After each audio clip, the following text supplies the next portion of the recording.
Welcome to Our Energy Matters with Anthony Manna and Dena Marie. Aloha. Aloha. Here we are. Here we are. This is a continuation. It says the topic for today is part 2, pathways to self-love, because in our previous experience, we talked about the importance of self-love and how to find your way to it. And I was delighted because I think I spent so many years not loving myself. And here we are. We should tell people that what we've been doing is getting together for 41 episodes. And we connected with each other on your show, Lift Your Spirits, your radio show, Lift Your Spirits, about 1.5 years ago.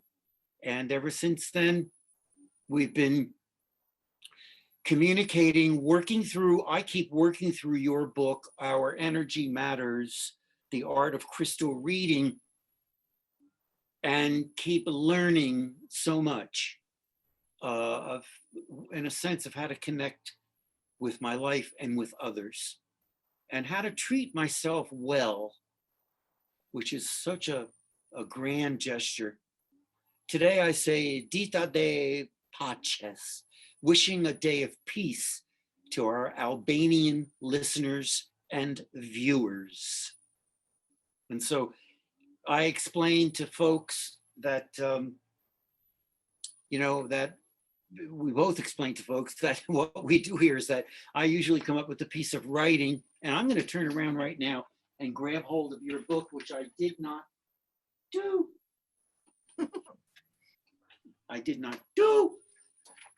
And here it is, Our Energy Matters. And so I say, here we go, Dena Marie, our second spirit lifting exploration of mindfully alert, soulfully aligned, spiritually enlightened pathways to self-love, as laid out in the chakra-powered, crystal electrified domain you lovingly, graciously constructed, illumination by revered illumination, in your book, Our Energy Matters, The Art of Crystal Reading, where soul searchers and seekers like me learn how to manifest their heartfelt intentions.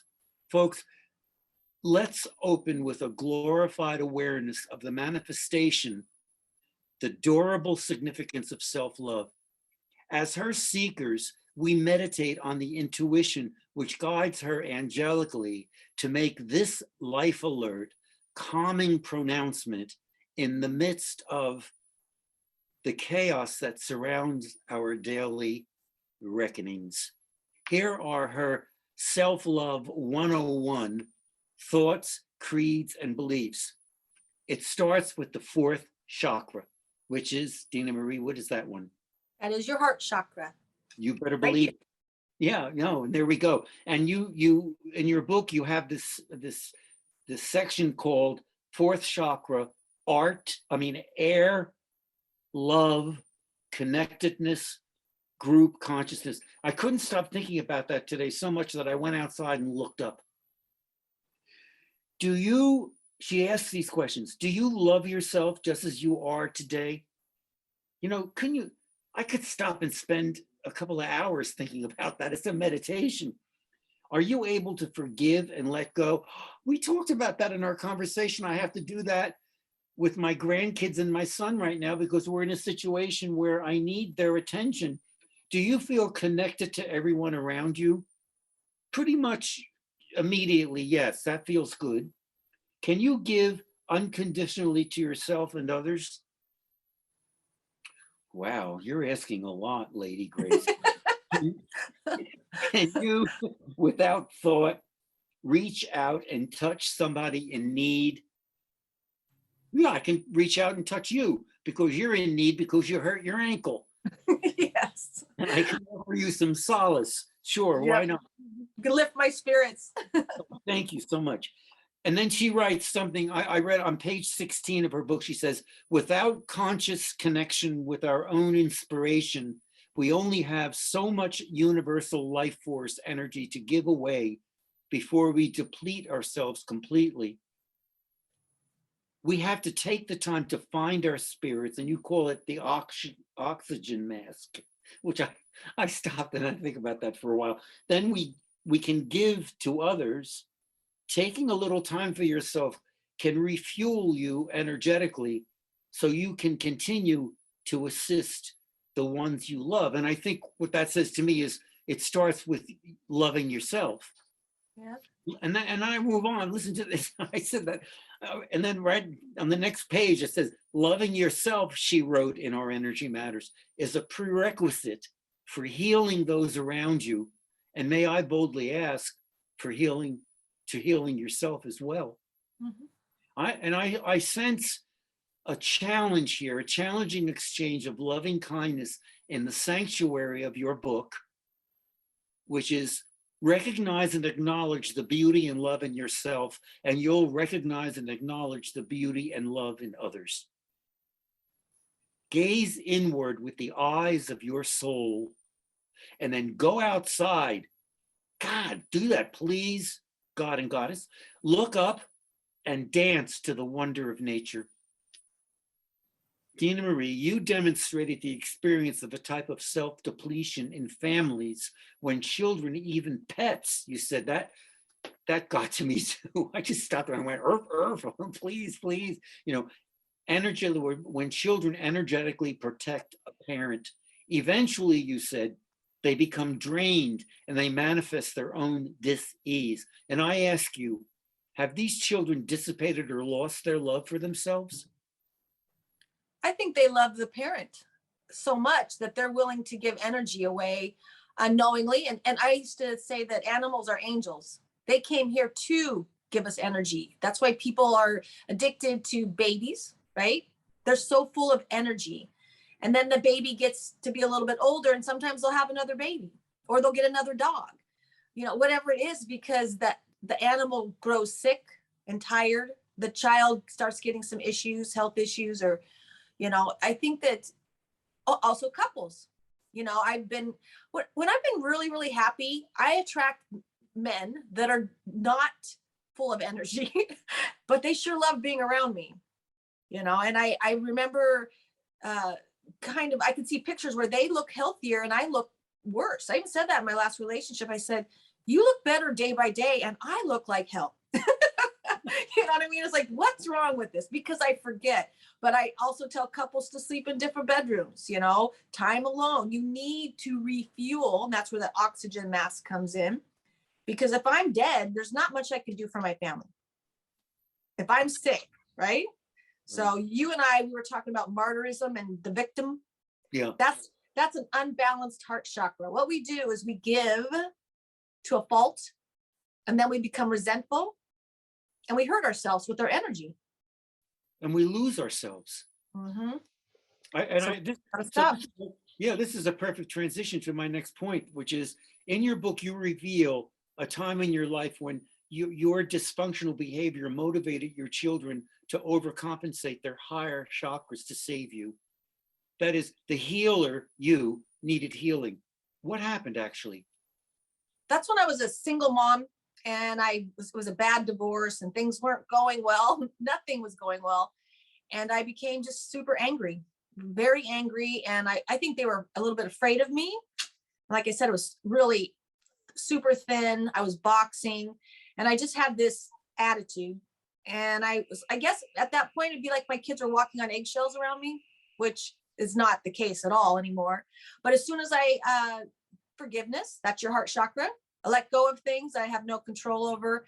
And I started to love myself. That's when I started buying flowers. Remember I told you I started buying flowers for myself and dating myself and treating myself the way I wanted other people to treat me. And I didn't look for a man for that void to be filled. And then me and my kids, we all got healthier together. And I also was writing the book. So it taught me a lot about the chakras and the balance between giving and receiving.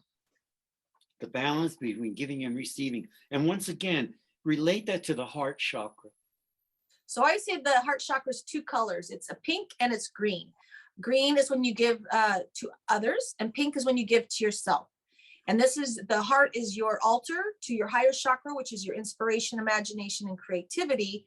And then if you love yourself, when you manifest things with the lower chakras, it usually benefits not only someone else, but you. So that means kind of the balance is when somebody wants me to do something and I don't want to do it, I say no. Yeah.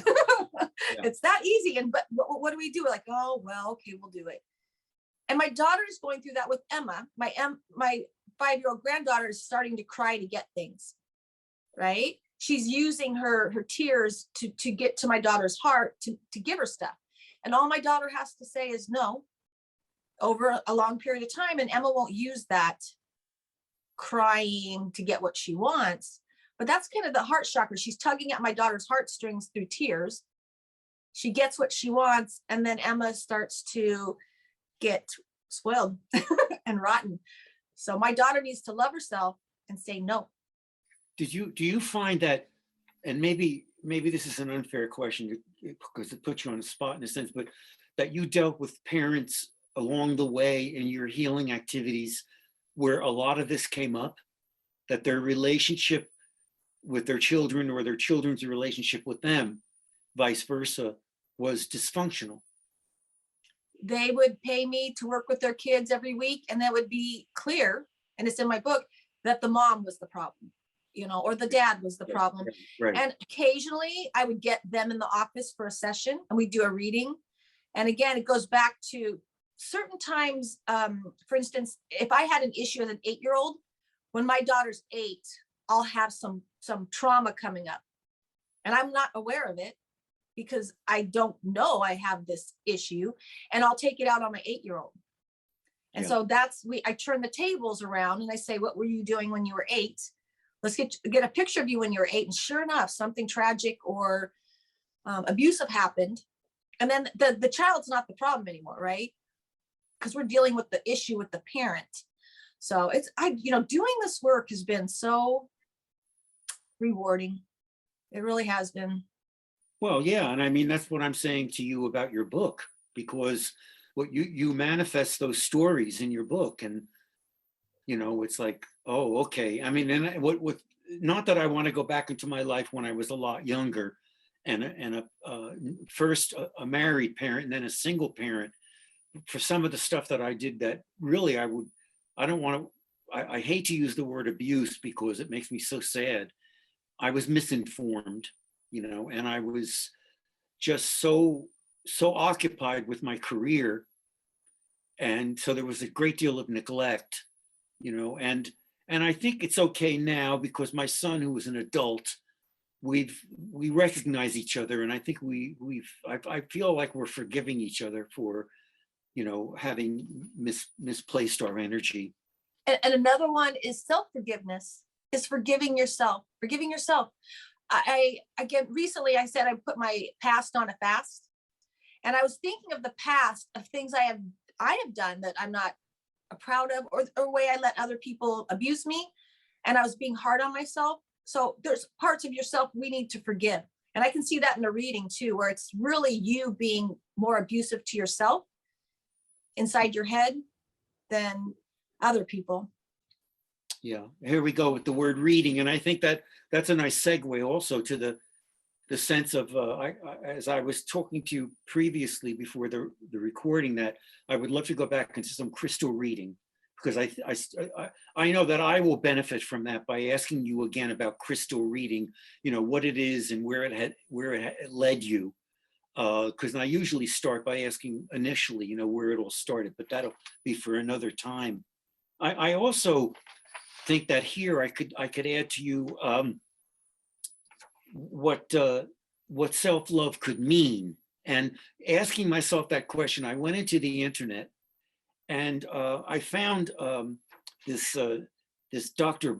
Borenstein, and I thought to myself, he's you, you are him. And he says, self-love can mean talking to and about yourself with love. Oh, that's all over your book. Prioritizing yourself. Learning, part of that is learning to say no. Giving yourself a break from self-judgment. Oh no. Yeah, no, that stopped me in my track. I mean, I'm constantly saying, why are you not being a faster writer? You're supposed to be writing every day, fast, fast, fast, fast, and it's just so ridiculous.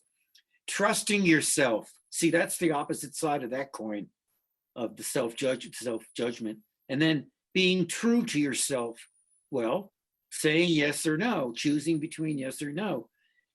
Being nice to yourself.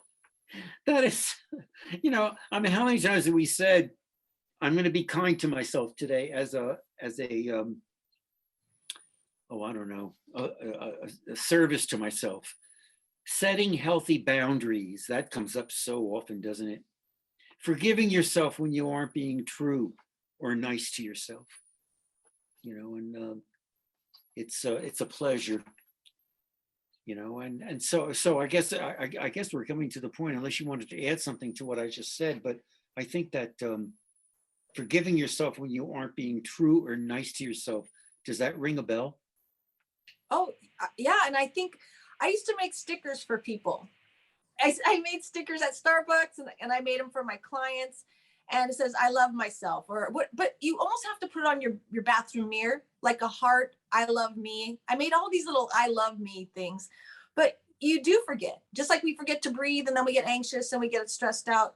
We need to have things around your house saying, count your blessings. And isn't it funny? Because like the last couple of days, I haven't been counting my blessings and I haven't been at my house. My house reminds me, there's certain things that reminds me to have a ritual of self-love and being kind to myself and taking care of myself. And it's too bad that we weren't taught this. And it's not taught in school, self-love. There's no self-love 101 in elementary school, which it breaks my heart. It really does break my heart that we're not taught to love ourselves. Well, one of the nice movements, and it's also a controversial movement right now, unfortunately, politically, is the idea of social emotional learning, SEL. And it's really taken its course. It's also blocked by a lot of politicians right now for some reason that we can't get into. But social emotional learning, there's a lot of literature out there for people to understand, and also a lot of teachers are bringing this into their teaching. So there's hope. Okay. So yeah, I just have to mention Dr. Joe Famulera, IOU. He wrote this book and he was on my show a couple weeks ago.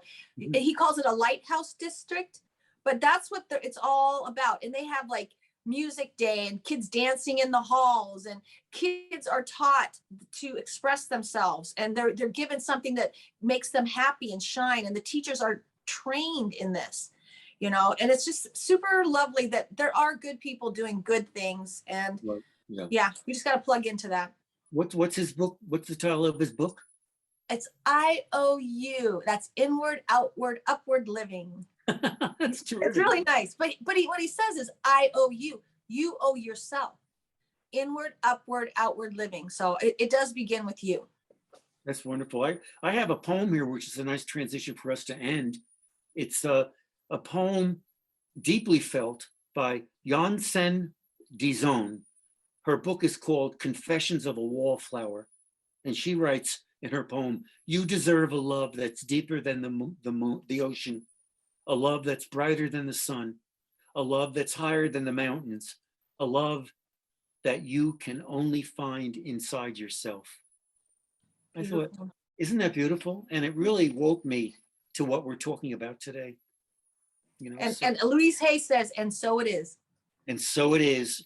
And so, oh boy. Okay. Well, we need to end now, but it's been a pleasure. And folks, we'll be back in a week's time. So we say to all of you, be safe, be happy, be healthy, and goodbye. Until next time. Bye, Anthony. Goodbye, Dena Marie.